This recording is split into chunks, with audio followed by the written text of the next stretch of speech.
오늘부터 그리스도 예수님의 탄생을 기다리는 대강절이 시작됐습니다. 대림절이죠. 이 대림절이 되면 교회력에 따라서 모든 장식이 이 보라색입니다. 그래서 오늘 주보에도 보면은 이렇게 앞에 보라색으로 장식이 된 그러한 모습 배경화면을 제가 이렇게 넣어놨습니다. 그래서 좀 전통적인 교회를 가보면은 이렇게 이 강당보에도 이렇게 보라색이 드리워져 있고 합니다. 그리고 목사님이 가운을 입으시고 스톨이라고 있습니다. 이렇게 길게 늘어지는 스톨도 보라색으로 합니다. 그렇게 해서 이제 대강절 아기 예수 탄생을 주 예수 그리스도 오심을 기다리는 그 절기가 시작됨을 알려주는 것이 바로 보라색입니다. 이 교회록에서 보라색이 딱 사용되는 절기는 딱 두 번입니다. 한 번은 사순절 때, 여러분 사순절 때 보라색이라고 제가 한번 말씀드렸고요. 그 다음에는 바로 대강절, 요때 한번 사용이 됩니다. 보라색은 무엇을 뜻하냐면 겸손을 나타내고 근신을 나타내는 그러한 의미가 있는 색입니다. 사순절 때의 보라색은 하나님이 보내신 독생자가 우리를 위해서 당하신 그 고난 앞에서 겸손하고 그 다음에 절제하는 그러한 교회와 그리스도인이 되겠다라고 하는 모습을 보여주는 의미를 갖고 있고요. 그리고 요즘 같은 이 대강절의 보라색은요, 세상과 우리를 구원하시기 위해 오신 그리스도를 겸손함과 인내로 기다리는 그러한 의미를 갖고 있습니다. 그래서 교회와 그리스도인의 자세를 표현할 때에 대강전의 이 사순절에는 이제 절제하면서 인내하는, 그리고 대강절에는 오심을 기다리는 그러한 의미를 지니고 있다, 이렇게 봐도 됩니다. 이런 의미에서 대강절에 있는 보라색은요, 우리 그리스도인들의 가슴에 오실 예수 그리스도에 대한 간절함이 나타나 있다, 이렇게 보면 됩니다. 그리고 이 보라색에는 예수 그리스도가 오신다라고 하는 그러한 기다림과 설레임이 가득 채워져 있는 색이 바로 이 보라색, 대강절의 보라색은 특별히 그런 의미를 지니고 있습니다. 여러분, 대림절은 큰 기다림의 절기예요. 기다림의 절기. 그래서 이제부터 성탄주일까지, 성탄절까지 앞으로 남은 4주간 동안, 그러니까 오늘이 첫 번째, 그 다음에 두 번째, 세 번째, 네 번째 주일 지나고 수요일 날이 성탄절이에요. 그래서 성탄절 절까지 이 4주간을 우리는 기다림의 마음을 가지고 아기 예수 탄생을 기리는 그러한 절기예요. 그래서 우리가 이 신앙생활 하면서 뭐 어떤 분이 그러더라고요. 예수 안 믿는 분이, 제가 이제 그런 얘기를 하다가 어떤 얘기를 하다가 이제 성탄절에 관한 얘기가 났어요. 근데 성탄절에서는 매년 성탄절 축하를 하지요, 그러더라고요. 그래서 네, 그래요, 합니다.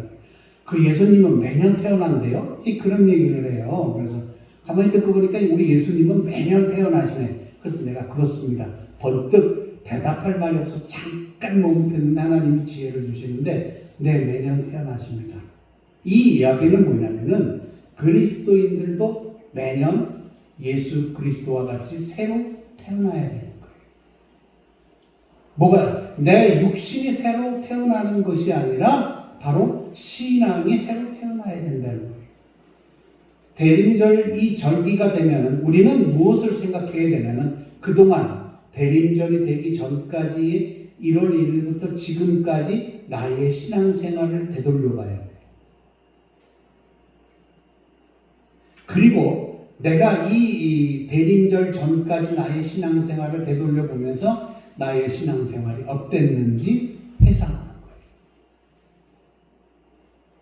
우리가 신앙생활 하는데 뭐 365일 뭐 매일매일 예수님 마음에, 하나님 마음에 드는 그러한 신앙생활은 하지 않았을 거 아니에요. 저 역시도 마찬가지죠. 그러면 그런 것들을 되돌아보면서 떠올려서 회개할 것은 회개하고 또 다듬어야 될 건 다듬고 모난 부분 둥글게 만들어야 돼요. 이게 하나님과의 나의 관계가 첫 번째로 해야 될 일 중에 하나가 이거예요. 회상하는 거. 그 두 번째 회상은 뭐냐면은 나와 우리의 성도들, 나와 우리의 이웃들 간에 되돌아봐야 되는 거예요. 우리는 성도들끼리 서로 함께 있으면서도 이야기를 잘 안 하는, 물론 우리 이런 농어촌 교회는요 그런 일이 별로 없어요. 사람이 한정되어 있기 때문에, 그리고 동네에서 매일 보던 분이고, 그리고 동네에서 계시던 분이기 때문에 그 집에 누가 뭐가 있고 뭐 다 알아요. 근데 큰 교회 가면 그런 일이 없어요. 사람이 워낙 많다 보니까 누구를 챙기는 것도 버거운 일이에요. 그래서 우리는 이런 대림절을 생각하면서 우리는 회상을 하고 우리가 어떻게 지내야 되는지, 내가 하나님과의 관계를 어떻게 해야 되는지, 내가 우리 성도들과 내 이웃과의 관계를 어떻게 해야 되는지를 점검하는 기간이에요. 언제까지? 아기 예수께서 탄생하기 전까지. 그걸 우리는 해야 되는 거예요. 그냥 생일 축하합니다 이거 박수치고 우리 가족들이 하는 그런 생일 축하, 그런 식으로 넘겨서는 안 되는 거예요. 이 대림절, 아기 예수 탄생하기 전까지의 절기의 모든 나날들은요 되돌아보는 의미를 가져야 돼요. 내가 금년에 신앙생활을 잘했는지, 어땠는지, 이게 다시 태어나는 그러한 일이 있어야 되는 거예요. 그래서 우리는 이 대림절을 그렇게 많은 날들을, 4주간을 그렇게 아기 탄생 예수를 기다리면서 지내는 거예요. 그냥 기다리는 게 아니에요. 약속 시간이 있어서 그냥 시간 보고 그냥 그날이 오겠지, 25일 보내겠지, 이렇게 기다리는 게 아니에요. 우리는 회상하며 기다리는 거예요. 이 대림절에 사용되는 이 보라색이라고 아까 말씀드렸는데 아주 재미있는 해석을 하는 사람이 있어요. 자, 보라색은 무슨 색깔하고 섞이냐면 파란색하고 빨간색이 섞여서 보라색이 돼요. 근데 동양에서 이 파란과 빨강은 우리 쉽게 볼 수 있는 색이 있어요. 문양이 있어요. 어디서 볼 수가 있죠? 태극기에서도 우리는 볼 수가 있어요. 그렇죠? 파란과 빨강. 이것은 동양에서 무엇을 나타내냐면 하늘과 땅을 나타냅니다. 음과 양을 표현하는 색으로 이해되어지고 있어요. 결국 보라색은 하늘과 땅이 합쳐질 때 나타나는 색이에요. 그러니까 그런 시각으로 볼 때 하나님이 사람의 아들로 태어나는 그 역사적인 순간이 바로 하늘과 땅이 합쳐지는 순간이에요. 하나님과 동등한 하늘의 존재가 이 땅의 형상, 이 땅이 갖고 있는 형상, 사람의 형상을 빌어 이 땅에 태어나신 거예요. 전지전능하신 하나님이 이 땅에 오실 때에 사람의 몸을 빌어 이 땅에 태어나셨어요. 목적은 딱 하나, 이 세상의 모든 이들을 구원하시기 위해 이 땅에 예수 그리스도를 보내어 태어나신 거예요. 사람의 몸을 입고 이 땅에, 그리고 이 세상 안으로 오시는 그 사건을 준비하는 때에 저는 이 보라색을 너무 잘 어울리는 색이다, 이렇게 생각을 합니다. 해마다 성탄절을 준비하고 대강절을 맞이하는 것은 바로 2024년 전에 태어나신 예수님에 대하여 그 과거의 사건과 그 과거에 있었던 일들을 회상하는 그런 의미가 아닙니다. 오늘 우리의 가슴과 영혼 속에 새로운 예수 그리스도가 탄생해야 되고 새로운 내가 탄생해야 되는 거예요. 그래서 새로 나에게 탄생하시는 예수 그리스도인 그분과 더불어 관계를 맺고 그분을 통하여 내 인생이 이제 어떻게 달라질지를 또 한번 설계를 해야 되는데, 그 설계는 내 마음대로 하는 설계가 아니라 바로 예수님과 함께 하는 거예요.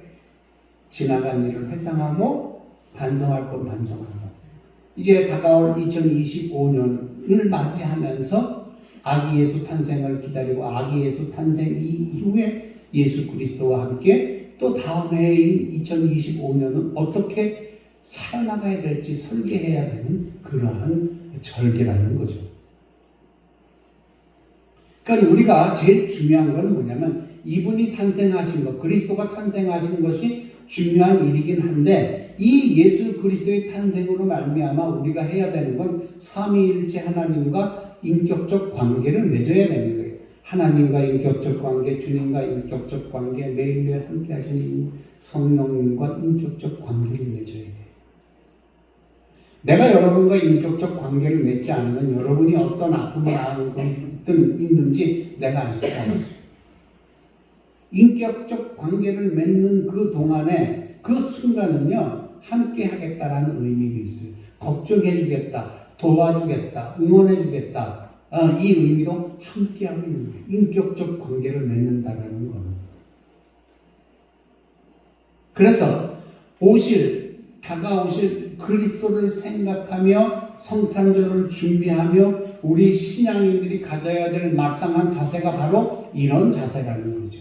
그 자세가 어떤 자세?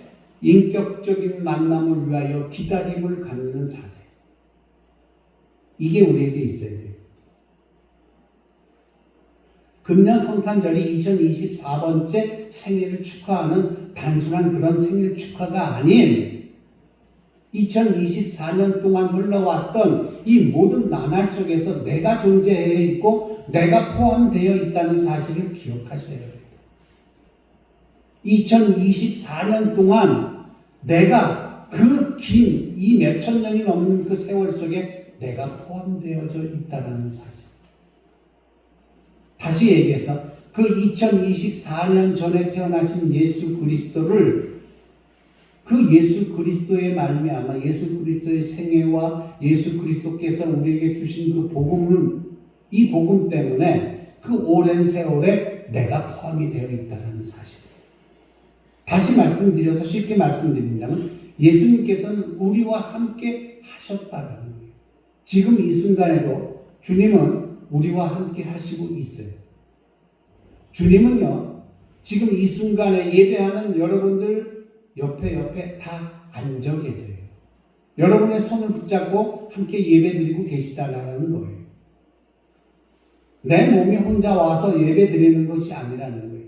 여러분 성령님과 함께 성삼위일체 하나님과 함께 오늘 장성동화 성결교회 예배당에 이 예배당을 빌어 함께 하나님께 예배하고 함께 하신 하나님을 체험하는 시간이라는 거예요. 이 시간은 우리는 알아야 되는 거예요. 그래서 제가 이 그리스도인들의 신앙생활 중에서 가장 중요하게 여기는 시간이 있는데 그게 뭐냐면 예배 시간이에요. 저는 전도사 시절 때부터 학생들, 그 다음에 주일학교 가르칠 때부터, 그 다음에 구역을 맡아서 구역장 역할, 또 이런 걸 맡아서 할 때마다 제가 늘 강조하는 게 있어요. 목숨 걸고 예배에 참여하라. 저는 이렇게 말씀드립니다. 왜냐하면 여러분들 예수님과 함께 할 수 있는 가장 귀한 시간이 언제냐면 예배드리는 이 시간이라는 거예요. 이걸 우리는 잊어서는 안 되는 거죠. 성탄절을 준비하는 마음도 이 목숨 걸고 예배하는 이 시간에 함께 해야 됩니다. 오늘 우리의 가슴과 영혼 속에 새로 태어나신 그리스도, 그리고 그분과 더불어 그분과 관계를 맺고 그분을 통해서 내 인생이 어떻게 달라지게 될 것인가를 기대하는 시간이에요. 오늘 이 시간이 바로 거기에 초점을 맞춰두고 여러분 이 절기를 보내셔야 됩니다. 그냥 이제 크리스마스다, 일반 예수 믿지 않는 사람처럼 거리에 나가면 캐롤송이 울려 퍼지고 선물을 준비해서 선물을 주고받고 이런 성탄절이 아니에요. 그리스도인들에게는 굉장한 의미를 주는 그러한 절기라는 거죠. 그래서 이 절기 때 우리는 조금 더 하늘을 바라보고 그리고 거기에서 하늘 속에 하나님과 함께 할 수 있는 내 모습을 찾아야 되는 거예요. 그리고 성서에 기록된 예수 그리스도에 대한 증인들도 한번 바라보면서 우리를 향하여 오시는 그 하나님, 그 하나님에 대한 기다림, 이 절기에 우리가 함께 해야 된다는 거죠.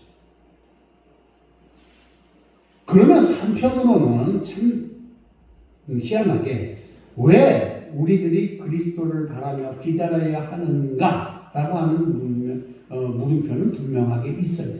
내가 왜 기다려야 되지? 이런 물음표는 있어요. 우리들이 지금 처한 형편과 처한 상황 속에서 왜 예수님은 우리들의 가슴 속에 새로 태어나야 됩니까? 이런 의문을 가질 수가 있어요. 그분이 없다면 어떻게 되지? 그분이 없으면 좀 어때? 라고 하는 의구심도 가질 수 있어요. 내가 이렇게 기다리면 예수님께서 나와 인격적인 관계를 맺어주실까? 라고 하는 의문점도 있어요. 이런 물음을 하는 분들은 이 성탄절의 의미를 잘 몰라요. 그냥 이 성탄절은 신비한 차원에 머물러 있는 거예요. 성인이 태어났다. 이런 정도예요. 그러나 예수 그리스도의 탄생은요, 어떤 한 성인의 탄생을 얘기하는 것이 아니라 예수 그리스도의 탄생은 내 삶 속에 언제나 함께하는 그런 탄생이라는 거죠. 이거를 우리는 알아야 돼요. 탄생 한 번으로 끝나는 그러한 어떤 생일 축하의 의미가 아니라 예수 그리스도의 탄생은 내 삶 속에 언제 어느 때나 항상 함께하는 그러한 인격적인 관계를 맺고 있는 그리스도인의 탄생이라는 거예요. 그래서 우리가 스스로 작은 예수로 태어나야 하는 시간이 바로 이때예요. 여러분이 예수가 되어서 태어나라는 이야기는 아니에요. 내가 예수를 믿는 인격적인 관계를 맺은 그리스도인으로서 나도 새로 태어나야 된다는 거예요. 이게 성탄절의 의미예요. 이 성탄절의 의미를 대림절 기간 동안, 대강절 기간 동안 우리는 기다리면서 내 마음속에 되새겨가는 거예요. 나도 새로 태어나야겠다. 이런 의미를 가지고 대강절을 보내야 됩니다. 먼저 나사렛 예수의 어머니 마리아에게 있었던 사건을 한번 생각해 보세요. 오늘 본문에도 나왔잖아요. 성서에 나오는 마리아라고 하는 이 처녀가 있었어요. 그 요셉이라고 하는 청년과 결혼을 약속한 그러한 처녀였어요.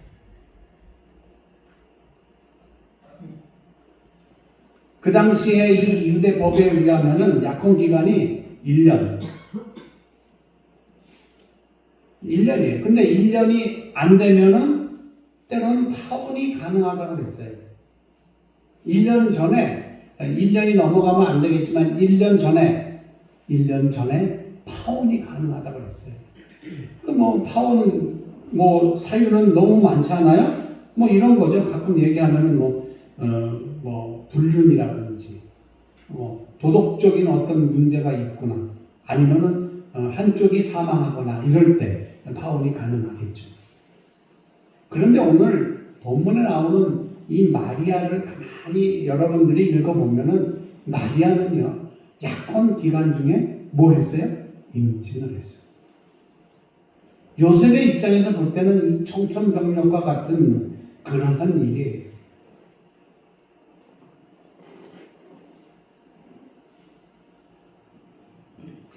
(1년이) 지나면 결혼과 똑같은 구속력이 발생을 해요. 그런데 오늘 본문에 나오는 마리아는 바로 1년 전이었어요. 1년이 되기 전이었어요.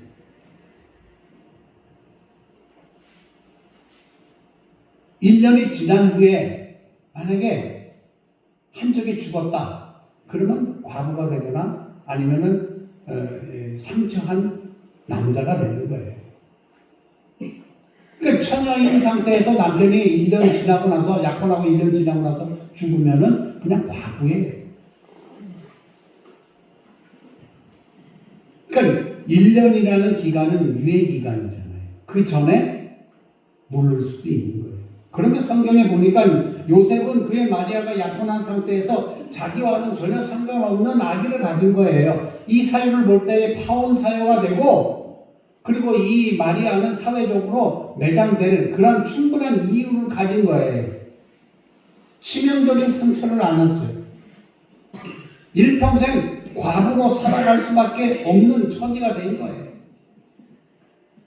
그런데 이런 상황에 맞닥뜨렸을 때에 이 마리아는 자기에게 다가올 이 운명을 어떻게 감당해야 좋을지 알 수가 없었어요. 그래서 오늘 본문인 누가복음 1장 26절부터 38절에 나오는 말씀은 바로 이 마리아의 심정을 잘 그려주는 그러한 말이에요. 천사 가브리엘이 어느 순간 나타나요. 이 여인에게 나타나서 마리아에게 나타나서 이렇게 얘기합니다. 하나님의 큰 은혜를 입은 여인아 라고 첫 마디를 꺼내면서 시작합니다. 기뻐해라. 내가 생명을 잉태하였다. 내가 곧 아기를 낳게 되리니 그가 다윗의 계보를 잇는 훌륭한 왕이 될 것이다 라고 하는 그러한 이야기를 듣습니다. 자, 아무리 하나님의 큰 은혜를 받았다고 하지만 그 은혜는 마리아에게 있어서 현실적으로 합당한 은혜일까요? 아니면 당황하게 만드는 은혜일까요? 이거는 사실 이 마리아라고 얘기하는 이 유대 지방의 한 처녀로서는 듣기 어려운 저주스러운 얘기예요. 청천벽력과 같은 그러한 얘기예요. 그래서 처음에는 마리아가 그 은혜를 거부하고 가브리엘에게 이렇게 외칩니다. 아니 어떻게 나에게 그런 일이 있을 수 있어요? 나는 인정할 수 없어요. 라는 그런 뉘앙스로 얘기합니다. 아무리 하나님의 은혜라고 하지만 그것으로 인하여 어떻게 나의 운명과 내 인생 계획을 완전히 틀어지게 만들 수 있느냐. 기왕이면은 1년 지난 후에 임신을 하게 만들어도 되지 않나. 이런 얘기를 하는 거예요. 어떻게 해서 내 인생이 여기서 이렇게 와르르 허물어질 수 있겠는가 한탄하고 있었던 거예요.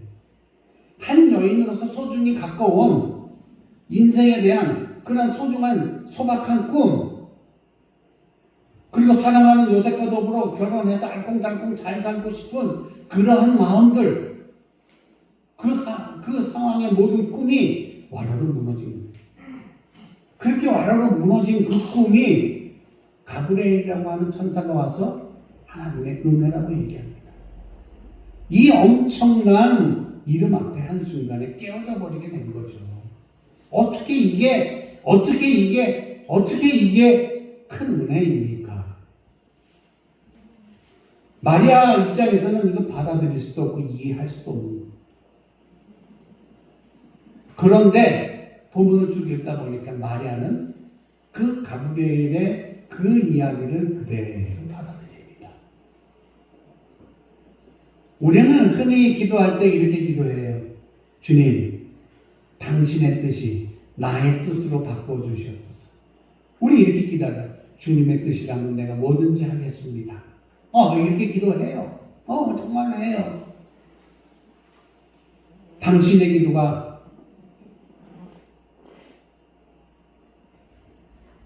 나에게서 이루어지게 하소서. 이렇게 기도를 한단 말이에요. 그런데 마리아는 지금 아기 예수 탄생을 두고 가장 흔한 그 기도를 잊어버리고 이 세상에서 가장 훌륭한 기도를 합니다. 당신의 뜻이 나를 통하여 이루어지이다 라고 기도를 드린 사람이에요. 그 정말 어려운 상황, 그 정말 이해할 수 없는 상황 속에서도 이게 당신의 뜻이라면 그 당신의 뜻이 나를 통해 이루어집니다 라고 하는 그런 기도를 한다는 거죠. 마리아의 이 귀한 기도의 사건이 없었다면 우리에게는 성탄절이라고 하는 절기가 없고 그 다음에 대림절, 대강절이라고 하는 기다림이 있는 이 절기가 없었을 거예요. 한 여인의 진정한 고통과 고민 그리고 쓰라린 자기 부정을 통해서 비로소 이 땅에 성탄절과 대림절이라고 하는 귀한 절기가 생긴 거예요. 우리는 이 여인의 정말 안타까운 사연을 봤지만 그 반면에 그 뒷면에 있는 이 여인의 신앙의 위대함을 우리는 볼 줄도 알아야 돼요. 예수 그리스도께서 이 땅에 오신 것은 우리의 인생을 평화롭고 우리의 인생을 안정되게 하기 위함이다. 그리고 예수 그리스도는 우리 사람들을 더욱더 위대하기 위해서 이 땅에 오셨다라는 거예요. 우리가 흔히 삶 속에서, 우리의 삶 속에서 예수 그리스도를 우리의 삶을 안정되게 해준 그런 분이다. 삶이 어려움에 빠지지 않게 지켜주시는 분이 바로 예수다라고 얘기합니다. 그래서 우리는 스스로 기준을 잡아요. 어떻게 기준을 잡느냐? 우리의 삶의 기준은 예수 그리스도입니다라고 우리는 삶의 기준을 이렇게 잡아요. 그러나 우리의 신앙은 우리의 삶의 기준이 예수의 기준보다 더 먼저 앞서 있다는 사실. 우리의 생각과 우리의 마음은 예수 그리스도의 삶의 기준을 삼았지만 아니야. 우리의 삶에 진짜 흘러가고 있는 방향은 내 삶의 기준이 예수의 삶의 기준보다 더 앞서 있다는 거예요. 그게 문제라는 거예요. 그것 때문에 우리가 이 땅에 살면서, 이 세상에 살면서 우리가 갖고 있는 신앙의 모습들이 변형되어지고 삐뚤어지고 그리고 복에서 거리가 먼 그러한 삶을 살아가고 있는 거예요. 마태복음 5장 37절에 그리스도인 곧 예수를 따르는 사람들의 인격이 어떻게 돼야 되는지에 대해서 기록하고 있습니다. 너희는 그저 이해할 것은 이해하고 아니요 할 것은 아니요라고 하라. 그 이상의 말은 다 악에서 나오는 거다. 예수 그리스도께서 하나님께서 하신 말씀에 예라고 대답하라는 거예요. 분명하게 오늘 본문의 주인공인 마리아는 갈등과 고민의 시간이 있었습니다. 그는 분명히 마지막 예할 것은 예하고 아니요 할 것은 아니요 하는 그리스도인의 인격을 갖춘 사람이 완성되었다는 거예요. 어떻게 했어요? 예, 하나님의 뜻이라면 그 하나님의 뜻이 제 몸을 통하여 이루어지길 원하나이다 라고 고백했어요. 예했어요. 하나님 말씀에 예했던 거예요. 그런데 우리 모습들을 보세요. 우리는 어때요? 우리는 늘 예가 아니에요. 아니요도 아닌 상태에서 그냥 엉거주춤 중간에 그냥 그런 상태에 양쪽에 다리를 걸쳐놓은 상태에 신앙생활의 모습을 보여줄 때가 너무나 많다는 거예요. 우리가 신앙생활을 하다 보면 많이 듣는 말씀 중에 흔히들 얘기하는 결단이라고 하는 단어가 있습니다. 결단이라고 하는 것은 신앙의 다짐을 강하고 확고하게 하는 표현이라고 우리는 생각하면 돼요. 아무리 강력하고 단호한 다짐이라고 하고 그것이 말에만 머물러 있으면은 그거는 종교적인 허풍이에요. 결단이라는 말과 생각 속에 있는 것이 우리의 행동과 삶으로 표현되는 것을 이야기합니다. 결단이라고 하는 것은. 이 시대의 그리스도인들이 갖고 있는 가장 큰 병이 뭔지 아세요? 바로 가장 큰 병은 결단과 실천이 없는 신앙이라는 거예요. 여러분들은 어려울 때 기도하면서 난 이렇게 해서 하나님 이렇게만 해주면 난 이렇게 하겠습니다라고 하는 어떤 결단 비슷한 기도의 내용들을 많이 했어요. 그런데 그대로 하셨어요? 안 할 때가 너무 많았다라는 거예요. 그러니까 우리는 이 뜨뜻미지근한 그러한 신앙의 모습을 갖고 있다는 거예요.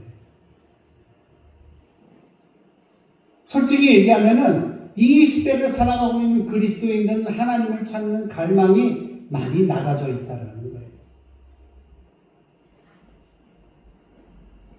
어떤 사람은 세상의 좋은 걸로 자기의 갈망을 이루려고 해요. 자기의 인간적인 욕구로만 자기의 삶을 채워가려고 해요. 이런 사람들이 어떻게 하나님을 목마름으로 찾을 수 있을까요? 내가 이 땅에 살아가면서 내 욕망에 의해서 나의 삶을 살려고 갈망하는 이때에 어떻게 하나님을 찾는 그러한 갈망이 있겠어요? 없어요. 왜? 아까도 말씀드렸지만 하나님의 뜻보다는 내 뜻이 먼저 앞서기 때문에 그래요. 예수님의 삶의 기준보다는 나의 삶의 기준이 앞서 있기 때문에 하나님을 찾는 그러한 기준이 없다라는 거예요.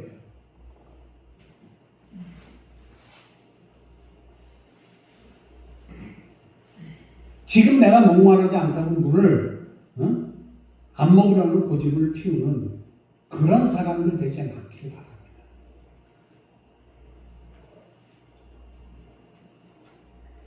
하나님을 찾아 진정으로 배고파하고 목말라 하는 사람들이 되셨으면 좋겠습니다. 이 땅에 사시면서 여러분들의 신앙생활의 모습은 내 삶의 기준이 예수 그리스도의 삶에 맞춰 살아가고 항상 하나님을 찾는 그런 목마른 갈증으로 살아가야 돼요. 이게 대림절을 지키는 이 절기 속에 있는 나의 모습, 여러분의 모습이 되어야 됩니다. 하나님을 찾아 진정으로 배고파하고 목말라 하는 사람들, 그리고 그리스도를 기다리는 준비된 사람들, 그런 사람들이 돼요. 하나님, 당신의 뜻이 나를 통하여 이루어지이다 라고 고백한 마리아처럼 우리에게도 이런 고백이 있어야 돼요. 이런 사람이 우리 주변에 있을 때, 그리고 여러분이 됐을 때에 이 세상은 목마르지 않다라고 얘기할 수가 있어요. 이 세대는 스스로 부족함이 없다고, 이 땅을 사는 지금의 사람들은 스스로 부족함이 없다고 자만하면서 살아가는 사람들이 많아요. 그렇죠. 여러분들 정말 어렸을 때 예전에 비하면 지금은 너무 풍족해요. 먹을 거 넘쳐나고 입을 거 많고 따뜻한 집에서 예전에 비하면은 정말 여러분들은 풍족하게 살아요. 그래서 나는 부족한 것이 없다라고 했기 때문에 하나님을 찾는 갈망이 더 없으신 것 같아요. 영적으로 눈이 깨어지지 않았기 때문에 하나님을 찾는 일이 둔해졌다라는 거예요.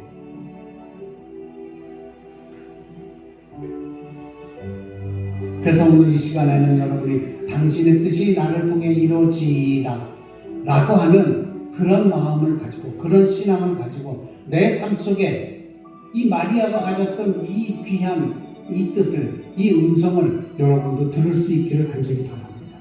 그때 비로소 우리는 그리스도인의 이름으로서 이 세상에서 빛과 소금이 될 수 있다는 거예요.